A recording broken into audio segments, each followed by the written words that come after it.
Let me tell you a story about how Rachel's mom and myself were supposed to spend Christmas in Prague and Budapest, and instead, we mostly gotten there, but we had a little bit of an interruption. Rachel was flying separate from her mom and I just due to some miles and points things, and Rachel's mom and I made it to Prague uneventfully, and Rachel got waylaid by weather in Amsterdam with canceled flights and got stuck in Amsterdam for 2 days. During the first day that Rachel's mom and I were in Prague, we also inadvertently got wrapped up into the largest mass shooting in European history. I don't know about European history, but I think that's what your mom said in the news. Oh, really? Yeah, certainly Prague's. So maybe it's not entirely, but anyways, it was pretty big. A lot of unfortunate people lost their lives and have had their Christmases totally ruined. And we've still been privileged enough to be here. The bit of a challenge for us was that we were right on the edge of the incident while it was happening. We ended up inside the lockdown zone. So we were inside of a cafe for about an hour waiting for the all clear from police. And then the apartment we were trying to check into was right next door and was well inside the police line. So we spent about 8 hours trying to wander around the city to kill time before checking into our apartment, and then another 5 hours waiting to see if we needed to find another place to sleep. Fortunately, the hotel company that we went with was wonderful, found us a new place, and in the end, at least for our trip, everything has come together, and we were able to move on. So, welcome to Rein It In. I'm Rachel, and that was Matt telling you a story about how we got here. So this is a podcast with two married nerds talking travel and food and lately sad stories to begin our podcasts. Yeah, we're still trying to figure this one out. This format. Maybe this format's not the right format. Let us know. But I think the format's fine. I just think we have, I don't know. There was some sad stuff that happened. We can't talk about Prague this trip without talking about the shooting. We're not going to talk about it a lot, but it happened and it definitely impacted us. Yeah. Yeah, because I think initially my thought was let me tell you a story was about how you and I came here 10 years ago and how we, did a lot of things. And we were here for about the same amount of time. Longer. Was it longer? Maybe it was 7 days or something? Yeah.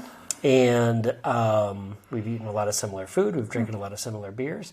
The city has changed a bit, but maybe not as dramatically as it could in 10 years. Yeah, I think it seems relatively similar. I mean, and we can talk more in the second part about, sort of distinctions and differences that we've noticed. Right. So we'll take a break and we'll come back and tell you about travel challenges and about Prague.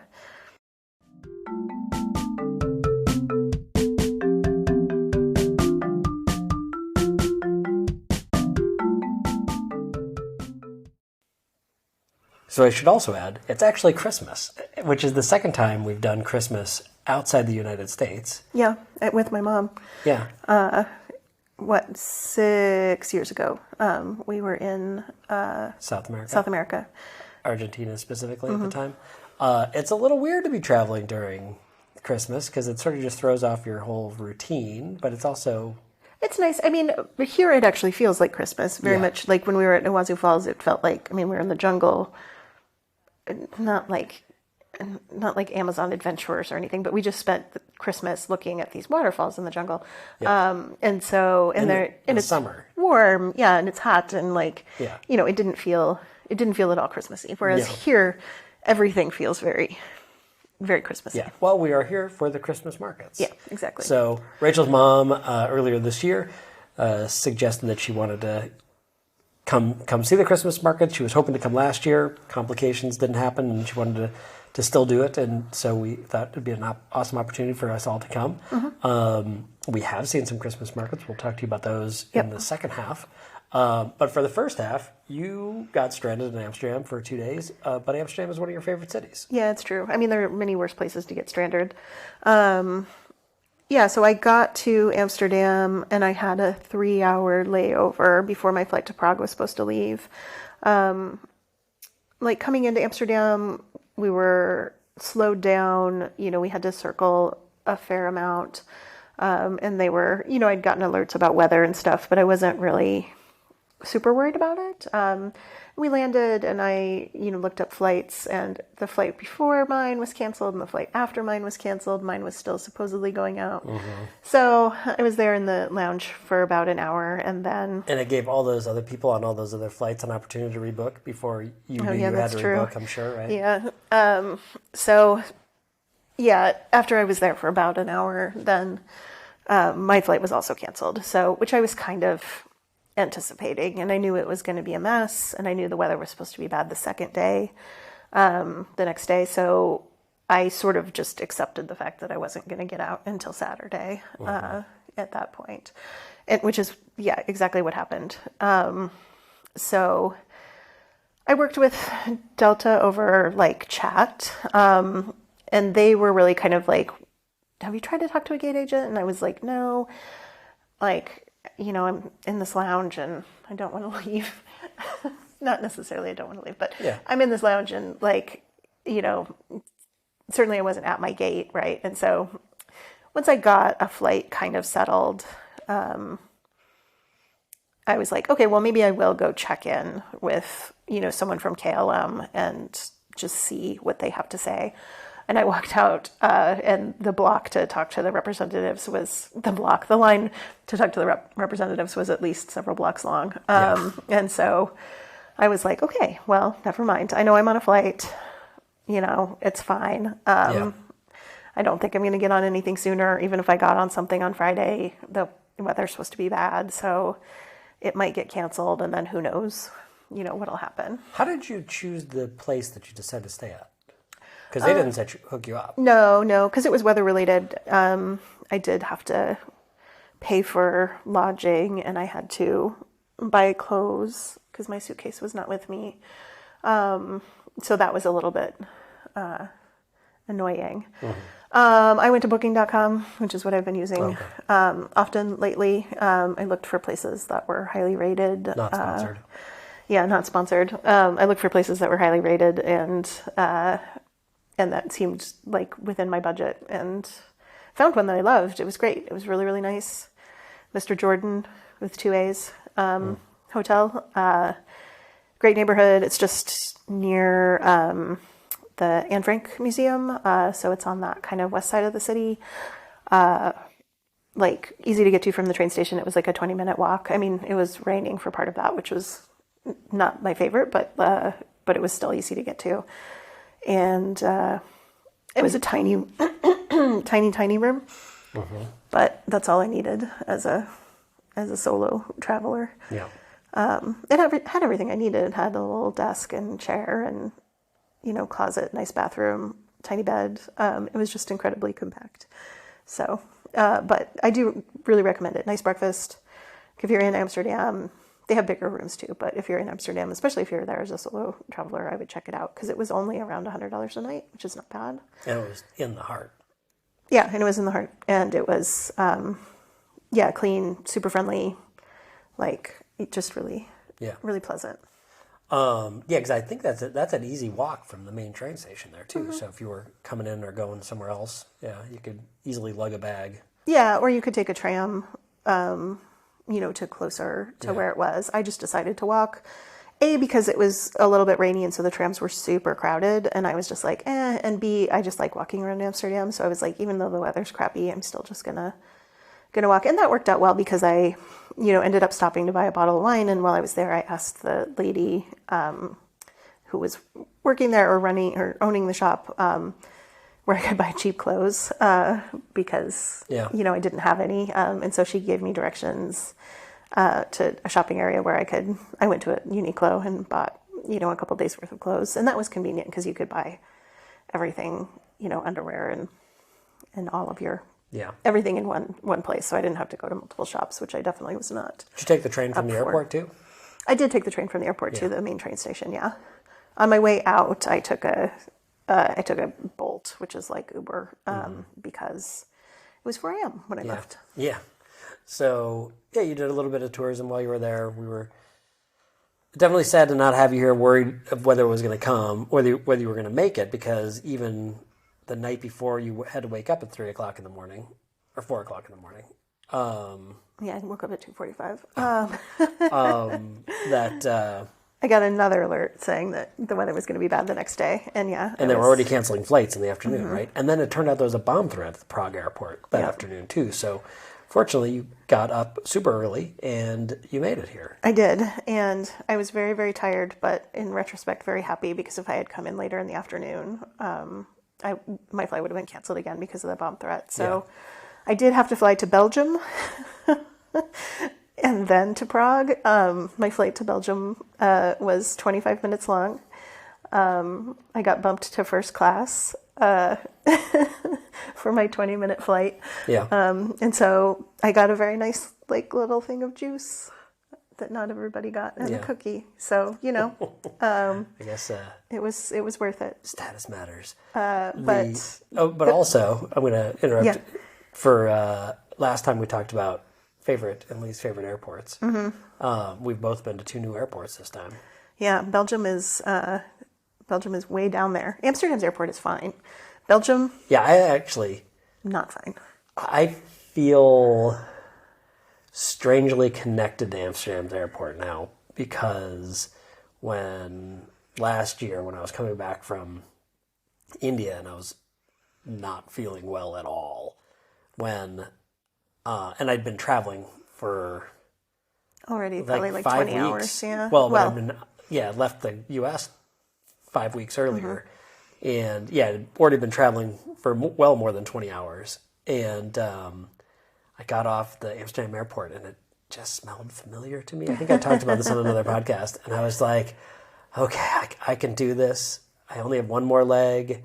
I had access to the KLM lounge there, which is the best lounge I've ever been to by far. I did not have access to that lounge, which was sad. But there's a access lounge, I think is what it's called, or maybe Ascent. Maybe it's Ascent. That was only $30 to get into, and you pre-booked. And so that was worth it. It was not an amazing lounge, but it was a nice place to regroup when my flight was canceled. But what was weird about Belgium, the Belgian airport? Oh my God. The Belgian airport was just weird. So I've never seen anything like it, but the gate that I went to, and part of this might be because I was on a smaller flight, but the gate that I went to had no electronic signs, no people at it, no nothing. There was just a door that you went through, and then there were 2 printed signs, one that said priority and one that said, not priority or regular or whatever. So you walk down this long hallway. But we're also trained to not go through doors until someone opens a door for you. Right, exactly. There was so just there a were a bunch few of of you people just standing milling there? around, Yeah. and then slowly people just sort of started wandering through this door. So I wandered through the door, and then after we got through the door and through this long line, which was separated by a metal railing, then we got to the place where the staff was and the signs were and the electronic information and that sort of stuff. So it was totally inaccessible until, I don't know, some mystery point when the door must have opened. I wasn't there when the door opened because I had been resting upstairs because there were more chairs up there and a very aggressive vacuumer. Yeah, you said it was making people move their feet. Yeah. So, it was just so bizarre. And then we had to walk a really long way to get to our plane. I've walked to get to planes a lot, right? It happens when you fly into small airports. But this was multiple blocks of walking. You were probably walking back to the Netherlands. Close. I mean, and then they boarded the flight from the front and the back, but they didn't separate us out by seats. And so it was just pure chaos. Yeah. But you made it. I did. It worked out. Yep. And also, this not sponsored, but a huge shout out to Tile or air tags or any of those things. Yeah. Last year when we were traveling to Sweden and Amsterdam, there was all this stuff in the news around Christmas where you could see just these bags were getting lost everywhere, right? And you could just see these pictures of European airports like Heathrow and these places with just hundreds and hundreds and hundreds of bags sitting there. And I was like, I'm going to buy some tags, right? So you can get air tags or you can get the ones that I got are called Tile. And so I had one in my suitcase and I checked the day before I left Amsterdam, and it said my suitcase was already in Prague, and I was like, okay, cool. It's got a GPS, and I could see where it was in Prague, right? It was in the airport, not, I don't know, some random place. So I got to Prague, and I went to the lost luggage counter, and they were like, oh, it was supposed to come yesterday, but the weather was bad, so I think it's still in Amsterdam. And I was like, it's not. I know it's here. Like I can, see it on my app.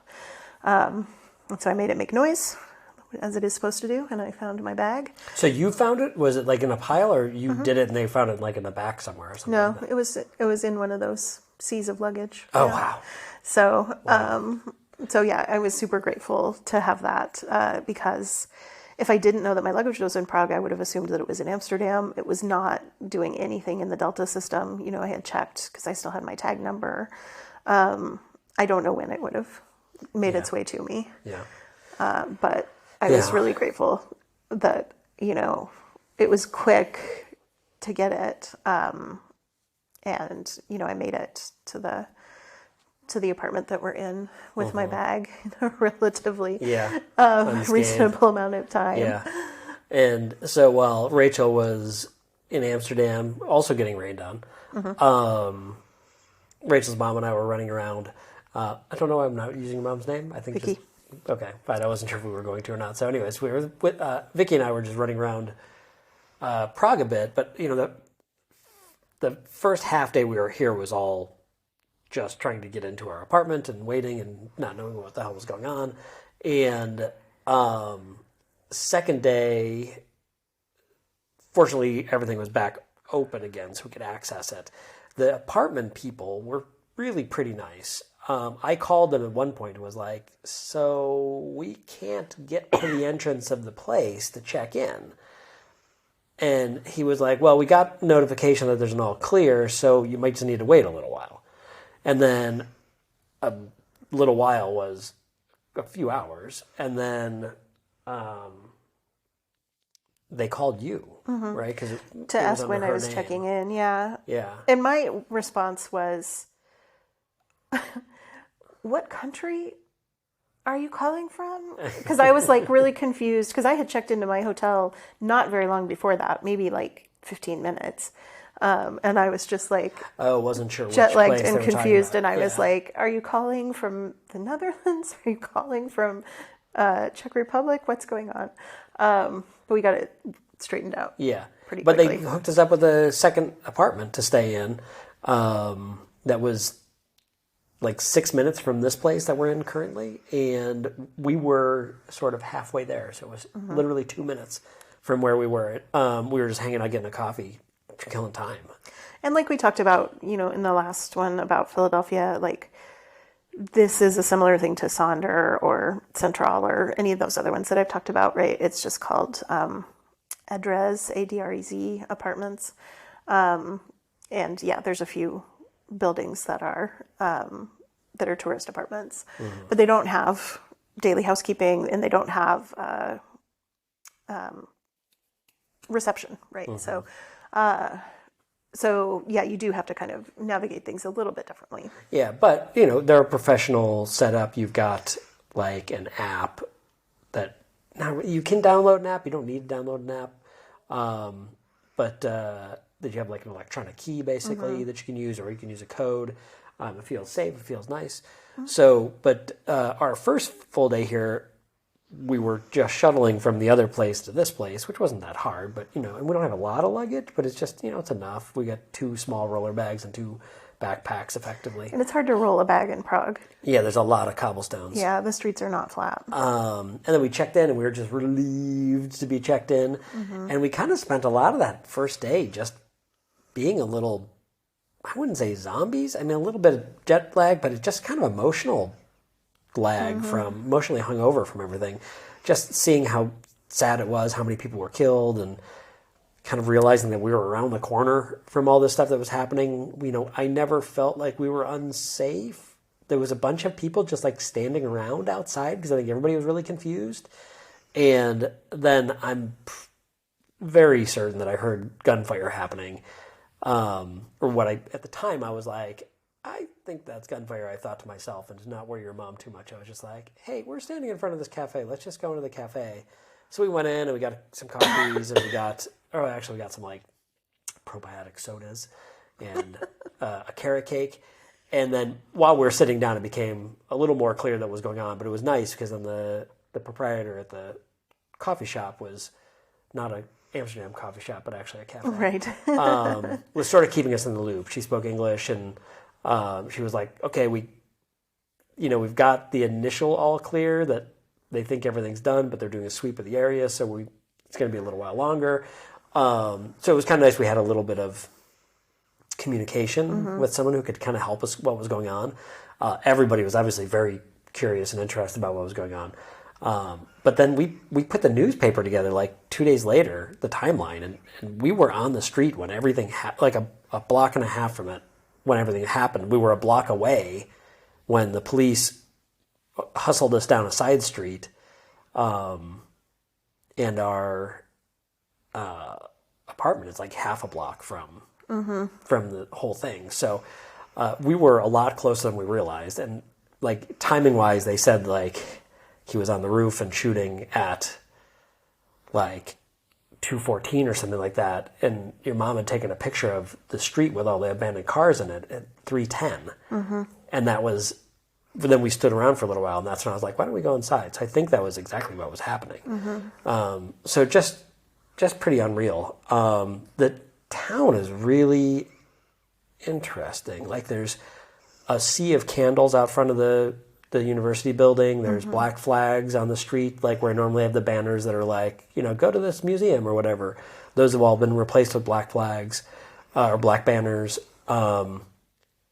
But you would not know it. I bet if you polled 100 people on the street, 90 of them probably have no idea anything happened because there's just so many tourists that are here. Yeah, I don't know about that they wouldn't have any idea. Yeah. But certainly, like when I got here on the 23rd, it was like the designated day of mourning. Yeah. And certainly the places that we went to, like we went to what is the liquor called? I don't know. Like essentially, like we were walking around the Castle District and we walked back down towards our apartment and past this place that was like a distillery. Yeah. And so we went in there and there was only one other table. And I think it was a huge place. So I think normally there would probably be a little bit more. But it was also right before Christmas Eve, and Christmas Eve being the big day here. So the 23rd Rachel was here. We walked around a lot. It poured. It was cold. It was cold and wet. Yeah, it was pretty miserable. I mean, it's still beautiful, but like the weather outside was frightful, but we didn't want to just sit by the fire. No, and we got some great pictures. Vicky and I both swore there's a Christmas market up by the Prague Castle, and we did not find it. Now, maybe it was closed because of the day of mourning. Maybe it was closed because right before Christmas. Maybe we just didn't find it. All of those, very likely. But Vicky and I went to one Christmas market before Rachel came. We went to the Wenceslas Square. I'm probably not saying that right. We walked through the main one a little bit, but we wanted to hold off on that until Rachel was here. And we found another little tiny one that's just like a block from our place. And then yesterday, the 24th, we did more of them. Today, we did a tour of, well, I guess we can talk about that in the next half because it's 20 minutes, or maybe we just wrap it up without a break in this one. Sure, let's just push through. We're a little tired. You could probably tell in our voices. We're a little low energy. So, yeah, I'm going to hit the break. Okay.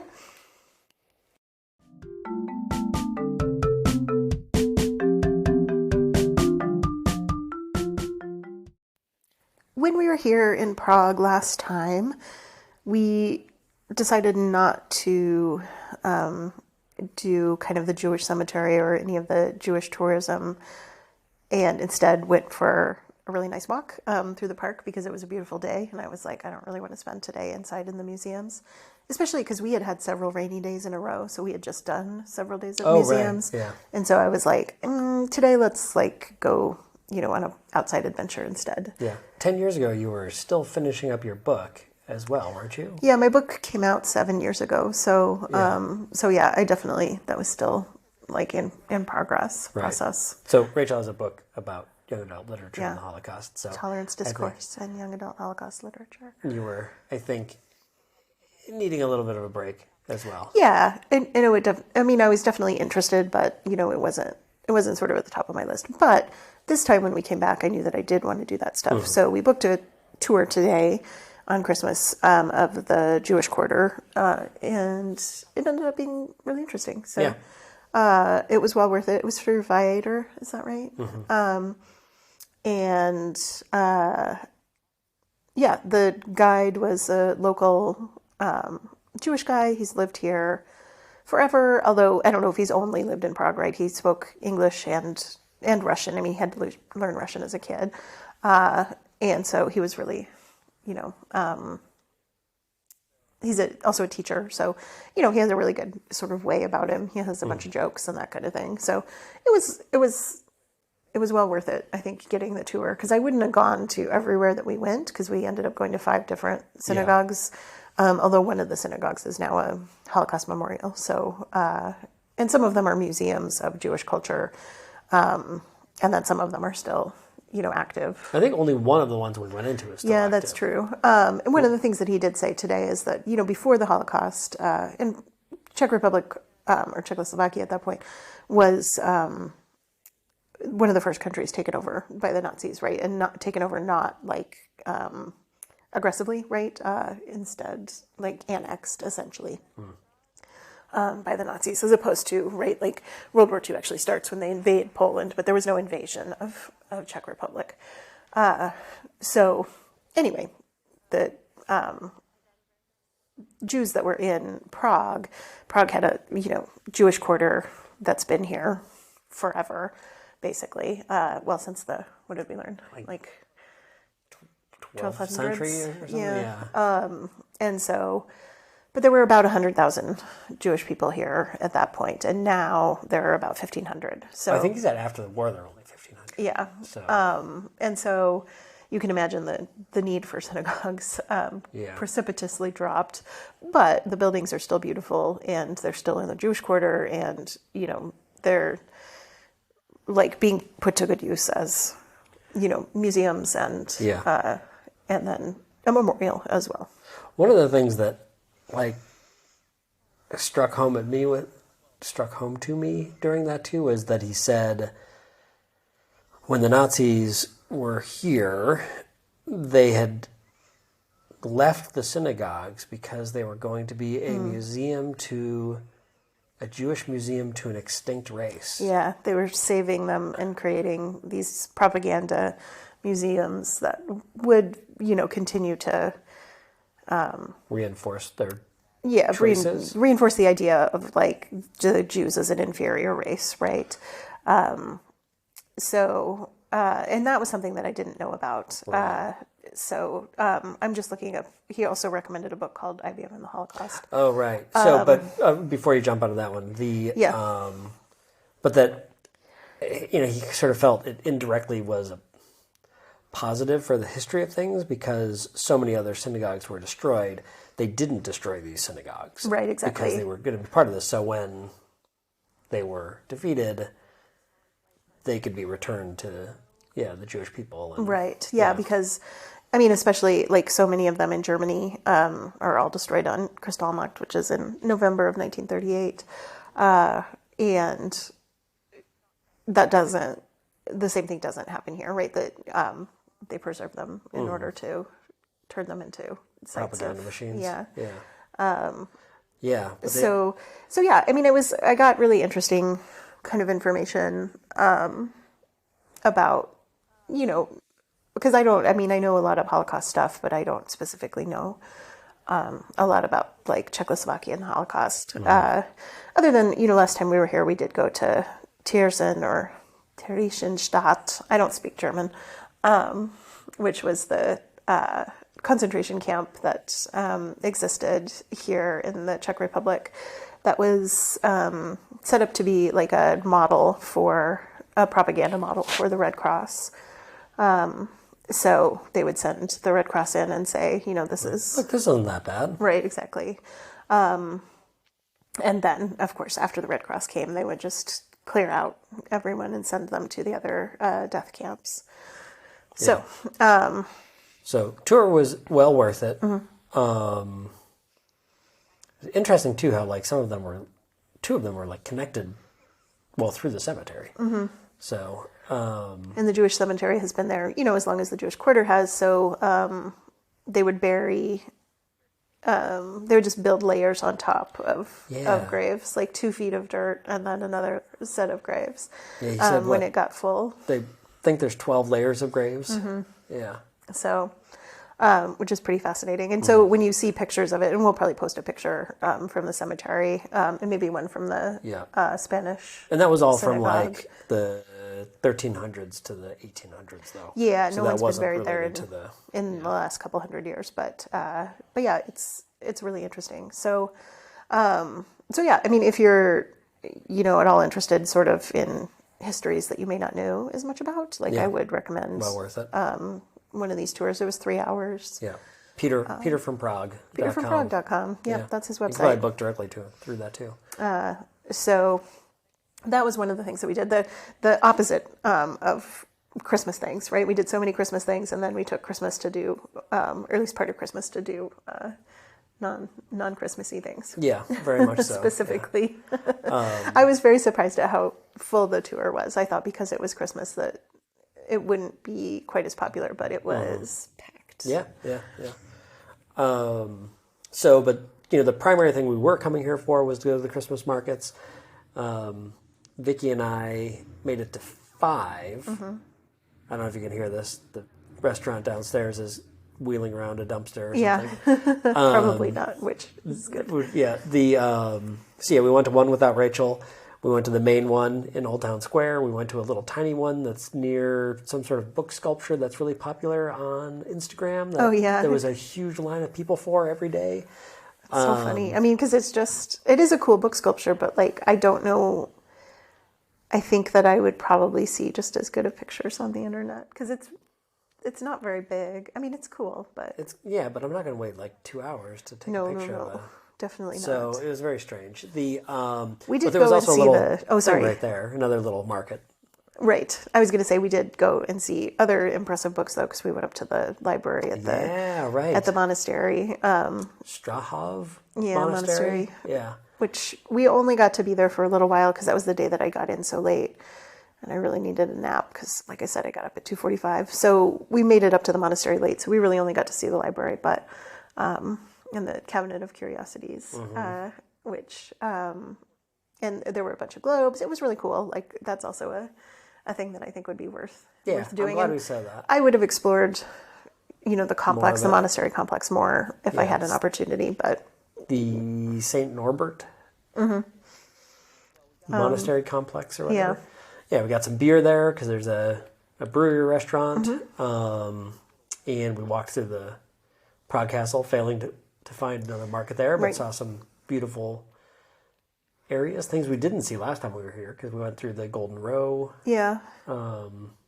Which was all closed up for the most part, but it was still cool to see all the houses. And there was no one there, so, it wasn't like crowds of people, so you couldn't take pictures. Right. You could take all the pictures you wanted because it was cold and wet and rainy. Yeah. And then after getting some kolache, some traditional Czech pastries, or I guess buns. They're yeasted. Yeah, they are buns. Yeah, because the ones we had today were great. They were a little flatter, so they were almost like Danishes, kind of. Yeah. We came home, took a little rest, and then we went back out to, I guess, Mala Strada, which is basically the lesser town or smaller town. Which is on the other side of the river from right, we watched where we are. Charles Bridge. Charles Bridge, both times we've been here. A little underwhelmed. You get really good pictures from it, though. The pictures of the castle and stuff that you can get are really good. So, and I do think they're better from the Charles Bridge than they are from the other one. Yeah. So it's worth it for that. It's worth it for the pictures, but it's very crowded. Yeah. But at the end of that, like in the little lesser town or small town, there's another market there. So we went to that one. And that hit our 5, I think, right? Is that the Wenceslas, Old Town Square, the little one? We went to the one in the Republic Square too. Oh, yeah. Which is over by, there's a theater, a really, really lovely, like Art Nouveau building that's over there that we went to. We went to more things at last time. Like I said, we were here longer last time. We might have actually been here for 9 days. Really? Okay. Like we were here for quite a while, Yeah. which is why we got to do so many different things. It's also right next to the Palladium Mall, which will be bigger on maps. That was a pretty small one, but it was pretty good. Did you have a favorite of them? Well, we haven't really talked as much about the Old Town Square one. That's the biggest one for sure. Yeah. That's the only one we ate like real food at. Yeah. Mulled wine. The food in the food at the one in the lesser town actually looked pretty interesting today. Yeah, that was actually the same. It looked the same as what was up on Wenceslas Square. Oh, okay. But it looked better there, if that makes sense. It just looked warmer and I'm going to say juicier. Okay. This stuff looked a little piles and drier or something, which is why I think I was like not as into eating it today, which is fine. Yeah. But yeah, so the one in the Old Town Square, which is where the astronomical clock is, and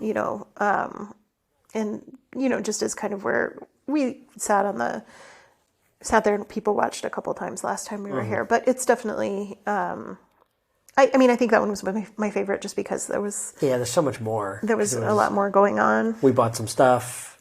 We bought some shops. We bought some foods. We wandered around. We got lost. We failed to find a recommended Mulled wine place. Yeah. We did drink plenty of mulled wine though. Yeah. And we didn't get any beers at the Christmas markets, although they do sell those too. But mulled wine is more well, when it's cold, it's nicer.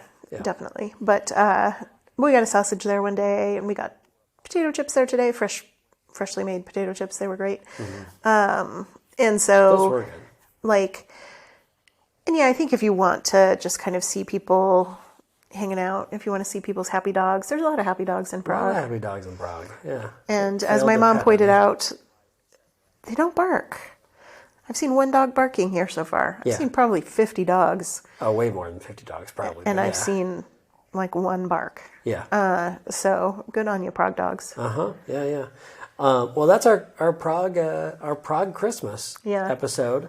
Next tomorrow morning, we're getting up bright and early, not ridiculously early, but not 2:45. And we're jumping on a train to go to Budapest, and we're a city that none of us have been to yet. Yeah, so that's exciting. My mom had not been to Prague, but obviously Matt and I referenced a little bit our previous trip, but this is all going to be new. So there's more markets in the future. If you want to go to YouTube, you can watch people actually really actively compare Christmas markets. We are only comparing some Christmas markets. And somewhat poorly at that, probably. That's fine. I mean, we're not professionals. We don't have video and stuff. It's cool. The professional YouTubers with the video, it gives you a little bit better idea. But we are talking about, maybe Finland and Estonia for Christmas markets. Yeah, I know. Based on one of those. Yeah. I was going to make one other comment about something. I don't know what Budapest. It is. We're going for baths, and we're going for a cruise, and we're just going to walk around, right? Going to just explore the city. We don't have a whole lot on our agenda, which is kind of, we have a couple of things, but we're not packed, so we can really figure out what seems like fun to do. Yeah. Oh, we also, Rachel's mom and I saw La Boheme at the State Opera Theater. Accidentally went to the wrong theater, made it in late, but they let us sit in the nosebleed seats until intermission. It was beautiful, beautiful theater. It was fun. The story, La Boheme, hadn't seen it before. Kind of dumb, but very enjoyable. The production was fantastic. Would recommend seeing some sort of performance here. I think definitely. Prague is really known for classical music and for, performances, right? There's a ton of theaters all around town, even in the Spanish synagogue that we were in today, which is still an active synagogue actually, but they have musical performances that you can buy tickets for. And so, if you come, definitely look. I mean, I should have, actually even 6 months ago, the Nutcracker was sold out. But you can get last minute tickets. They were giving last minute tickets for Christmas concert, not giving them, selling last minute tickets for Christmas concerts, like pretty much every day. We just didn't make it to one this time, but I would certainly go to at least one of the theaters because they're so beautiful. And just make time to walk around. Prague is just a museum in itself the Old Town area. And it's such an easy city to walk around. Like, it's flat. I mean, if you walk up the hill to the castle, that's a hill. But, like, for the most part, it's really... and it's compact. Yeah. Like, you can get around the Old Town and most of the like sort of 5 boroughs that are here. Yeah, like, I guess very like easily. Praha 1, right? Praha Not 1, yeah. just Old Town. That's only one of them. Yeah. But yeah, it's a big walking city. Like, I would never get one of those hop on, hop off bus tours here. That just seems like waste. Yeah. We did, because we were running late to the State Theater, we jumped at a Bolt or at an Uber to try to get there, and it would have been way easier. It would have taken just as long to walk, but it was raining, so we didn't really want to walk. But it would have been way faster, like half as fast. We would have taken the transit, the subway. So. Yeah. The trams and the subway are also really easy, and I think now that there's apps for it, it's much less confusing. Yeah, you just do have to remember to activate your ticket, and I think that's because there's not anywhere to scan it, and I think if it takes a minute or so to activate it, so you can't just hit activate right when the conductor is coming up to you. Now we hit activate right as the tram came up to us, but no one ever checked our tickets. But I think we still would have been like, okay. Yeah. But anyway, that's kind of like an aside. But I think tap and apps for public transit has made everything so much easier, right? Yeah. And I didn't actually take any public transit in Amsterdam this time, other than the train from the airport to town.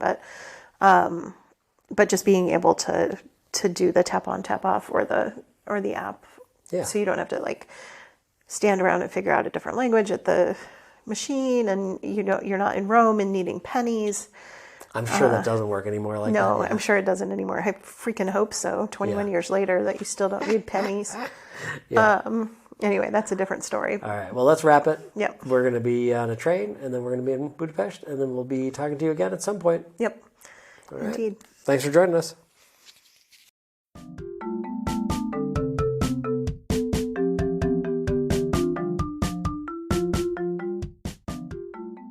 Thank you for listening to Rein It In, Matt and Rachel. You can check us out on Instagram at ReinItIn_podcast or Facebook at Rein It In Podcast. We encourage you to like and subscribe on your favorite podcast app, or you can listen direct at anchor.fm/ReinItIn. Thanks again for listening. Have a great day.